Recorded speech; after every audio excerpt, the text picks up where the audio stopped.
É claro que hoje em dia o medo parece realista e a coragem parece juvenil.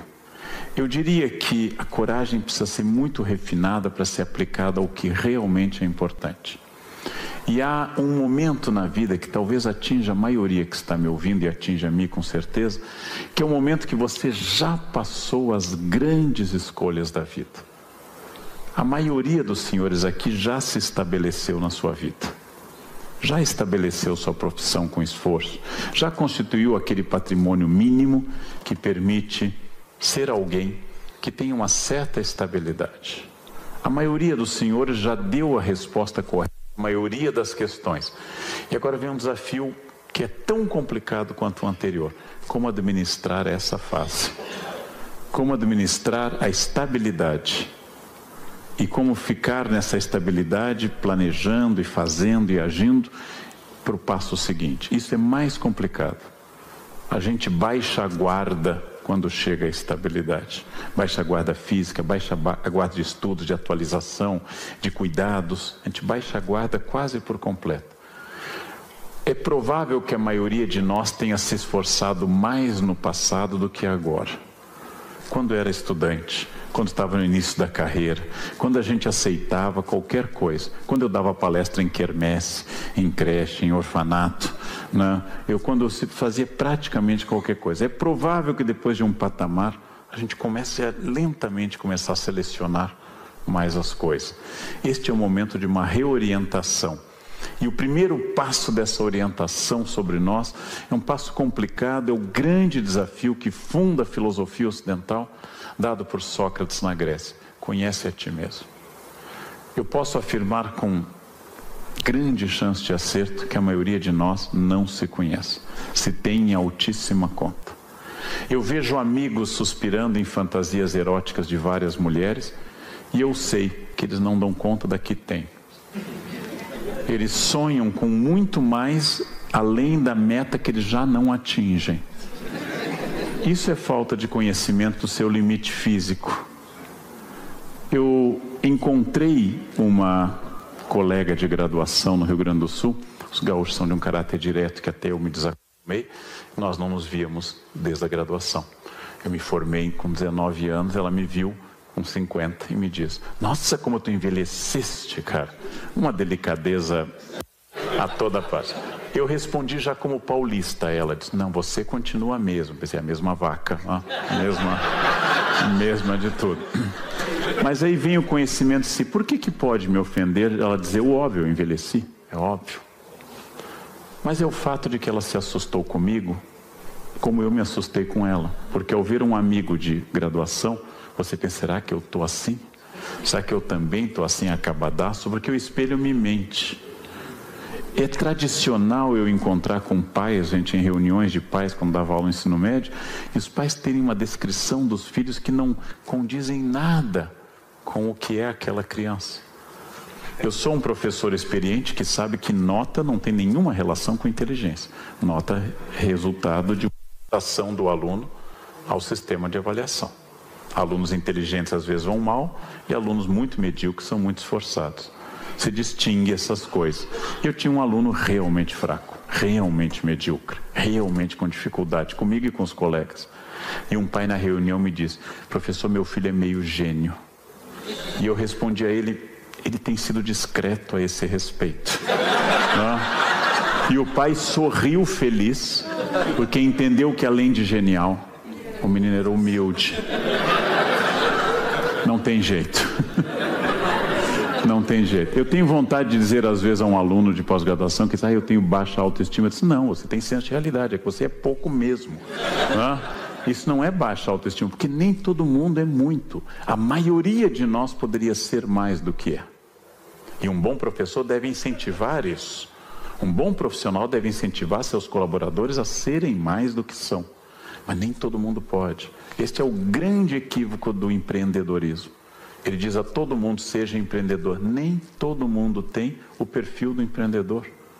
E não adianta comprar uma franquia do Boticário.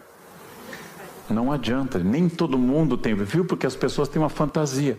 Eu quero trabalhar menos, não quero ser empregado, então eu vou abrir uma franquia. O proprietário é o que mais trabalha, ou o negócio afunda. O proprietário é o mais preocupado, é o que chega antes dos outros e sai depois dos outros. É o que não tem feriado.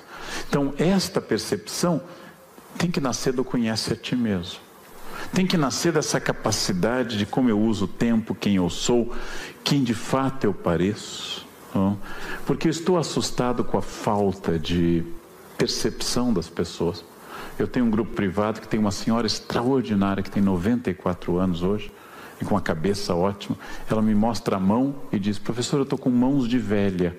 Eu digo, é comum quando a gente se aproxima de 100 anos, que a mão fique um pouco enrugada, é comum.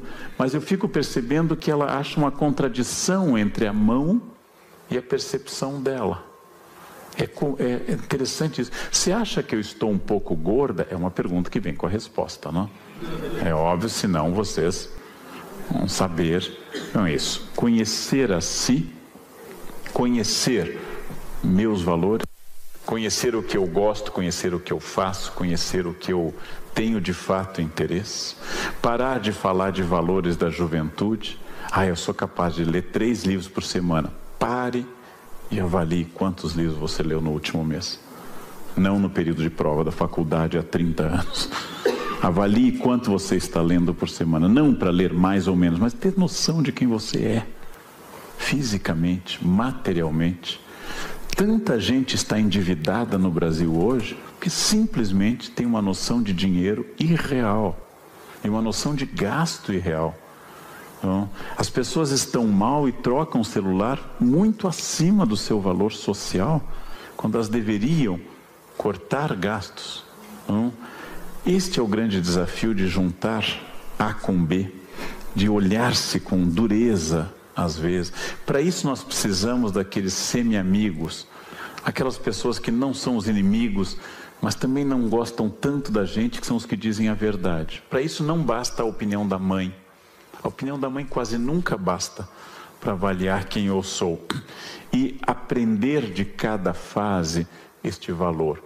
Aprender um desafio que é muito difícil, que é o desafio de envelhecer com proveito. Sabendo que de fato o corpo vai dando mostras de problemas, aquelas pequenas Heloísas, Helenas, aqueles radicais livres começam a entrar dentro da gente e não saem mais, e a gente precisa começar a refletir sobre prioridades. Nós ganhamos percepção.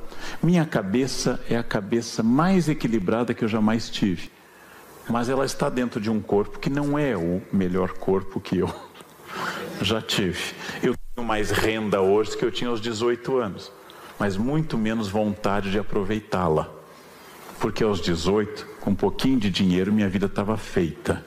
Hoje eu preciso de muito dinheiro e é um sacrifício.